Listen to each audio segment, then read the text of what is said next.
आज मी बनवणार आहे मेथीचं पराठा बनवणार आहे. तर याच्यासाठी एक बाउल मेथी चिरून घेतले, बारीक गव्हाचं पीठ घेतले, एक 3-4 चमचे बेसन घेतलेलं आहे, कोथिंबीर घेतले, तीळ घेतलेत, धने जिरे पावडर घेतले, तिखट थोडं घेतले आणि एक कांदा बारीक चिरून घेतला आहे आणि इथे हिरवी मिरची, कढीपत्ता थोडा, आलं घेतलं आहे आणि लसूण घेतलं आहे. हे आता बारीक मिक्सरला करून घेऊ आपण. इथं बघा गव्हाचं पीठ, डाळीचं पीठ दिले मी,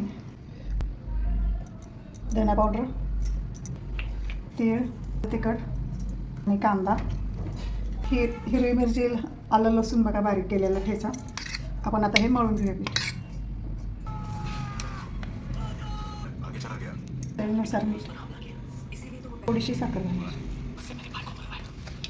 आपलं पीठ मळून झालं, आता मुरायला ठेवूया 10-15 मिनिट. त्याला आपण आता लाटून घेऊया पराठे.